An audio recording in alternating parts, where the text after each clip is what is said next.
দুর্নীতির অভিযোগে প্রধানের পদত্যাগের দাবিতে অবস্থান বিক্ষোভ দলের নেতাকর্মীদের। ঘটনাকে ঘিরে অচলাবস্থা সৃষ্টি হয়েছে উত্তর দিনাজপুর জেলার ইসলামপুরের সুজালি এলাকায়। উল্লেখ্য, দলেরই পঞ্চায়েত প্রধান নুরি বেগমের বিরুদ্ধে আবাস যোজনায় দুর্নীতির অভিযোগে প্রায় 14 দিন আগে সুজালি পঞ্চায়েত দফতরের সামনে অঞ্চল সভাপতি আব্দুস সাত্তারের নেতৃত্বে ধর্ণা অবস্থানে সামিল হয় তৃণমূলের পঞ্চায়েত সদস্য ও কর্মী সমর্থকরা।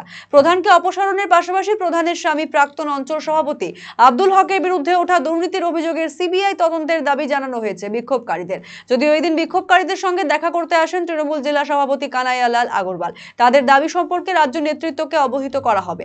পাশাপাশি এই বিক্ষোভের জেরে অচলাবস্থা তৈরি হয়েছে পঞ্চায়েতে, ফলে সমস্যায় পড়ছে পঞ্চায়েতের নানা কাজে আসা গ্রামবাসীরা। সেদিকে লক্ষ্য রেখে বিক্ষোভ অবস্থান প্রত্যাহারের জন্য আবেদন করেছেন জেলা সভাপতি কানাইয়ালাল আগরওয়াল। সবগুলোই আমরা বিস্তারিতভাবে শুনলাম। 13টা দাবি ওনারা জানিয়েছেন। ওই 13টা দাবি সম্বন্ধে আমি বিস্তারিতভাবে ওনাদের কাছে জানলাম।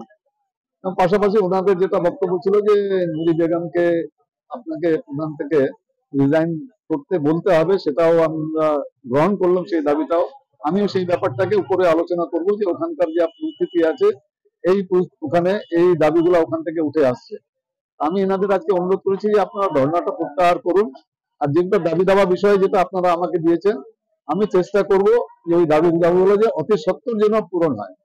তারাও অতি সত্তর বেশি আর টাইম না নিয়ে যত তাড়াতাড়ি পারি আমরা, কেন পঞ্চায়েতে অনেক কাজ থাকে, পঞ্চায়েত যদি ঠিক মতো না চলে মানুষ তো ডিপ্রাইভ হচ্ছে, মানুষ তো কাজ পাচ্ছে না, এভাবে তো বেশি দিন চলতে পারে না। নিশ্চয়ই পঞ্চায়েতের কাজকর্মটাকেও সঠিকভাবে চালানোর জন্য এই যে একটা স্টেলমেট কন্ডিশন হয়েছে এটাকে আমরা অতি সত্বর আমরা এটাকে দূর করবো। এই ব্যাপারে আমি উপরেও যারা আমাদের নেতৃত্বে আছেন উপরেও আমি জানাবো, এবং স্থানীয় যে প্রশাসন আছে তাদের সঙ্গে আমি আলোচনা করে এর একটা বিহিত করব। এই মেসেজটাই আপনাদের মাধ্যমে আমি সুজালির জনগণকে আমি দিতে এখানে এসেছি।